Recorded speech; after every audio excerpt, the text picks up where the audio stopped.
আজ আমি খুব সুন্দর একটি নারকেল দিয়ে মুখরোচক রেসিপি আপনাদের সঙ্গে শেয়ার করব। নারকেল দিয়ে তো নাড়ু, পিঠে অনেক কিছুই বানিয়ে খেয়েছেন। তো আজ আমি যে রেসিপিটি আপনাদের সঙ্গে শেয়ার করব সেটি একবার হলেও বাড়িতে বানিয়ে দেখবেন। খুব সুন্দর খেতে লাগে।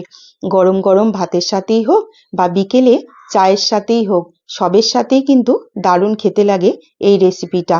এর জন্য নারকেলটা আমি প্রথমে কুড়িয়ে নেব। আমার নারকেলটা কোরানো হয়ে গেছে।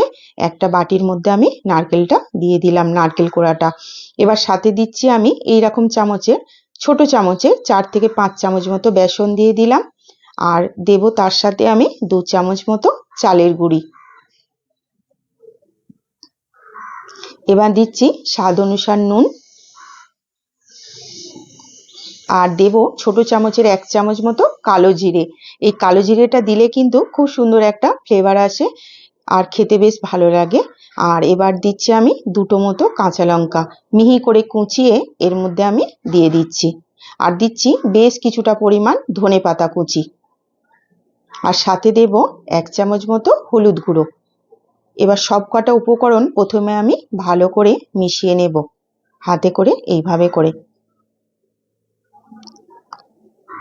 প্রথমেই একসাথে জল দিয়ে দেব না, অনেকটা অল্প অল্প জল দেব। অল্প অল্প জল দিয়ে এটা সুন্দর করে একটু টাইট করে মাখতে হবে। পাতলা হলে হবে না, তাই জন্য অল্প অল্প জল দিয়ে আমি প্রথমে এটা মেখে নেব। বাস ঠিক এইভাবে করে আমি মেখে নিয়েছি। এবার কড়াইয়ে আমি সর্ষের তেল গরম করেছি।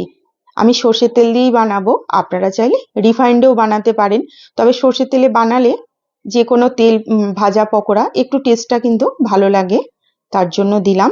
তো এইভাবে গোল গোল চ্যাপ্টা চ্যাপ্টা করে আমি তেলের মধ্যে দিয়ে দেব। আর আঁচটা কিন্তু মিডিয়াম রাখতে হবে, তবেই কিন্তু বড়াগুলো মুচমুচে আর খাস্তা হবে। আর এই ধরনের গোল গোল একটু চ্যাপ্টা করে দিলে কিন্তু কম তেলে বড়াগুলো ভালোভাবে ভাজা যায়। আমি সব কটা বড়া প্রথমে আমি তেলের মধ্যে দিয়ে দেব। এবার মিডিয়াম আঁচে আমি ভালো করে এগুলো ফ্রাই করছি। এক পিঠ হয়ে গেছে, আমি উল্টে দেব। কোনোভাবে পুড়লে হবে না, পুড়ে গেলে আবার টেস্ট খারাপ হয়ে যাবে। ঠিক এইভাবে করে গোল্ডেন ব্রাউন করে আমি প্রতিটা বড়া ভালো করে ভেজে নেব। দেখুন আমার প্রত্যেকটা নারকেলের খাস্তা মুচমুচে মুখরোচক বড়া রেডি হয়ে গেছে একদম খাওয়ার জন্য। বাস, শুধু গরম গরম ভাত হোক বা বিকেলের চায়ের সাথেই হোক, যার সাথে ইচ্ছা, খুব সুন্দর খেতে লাগে।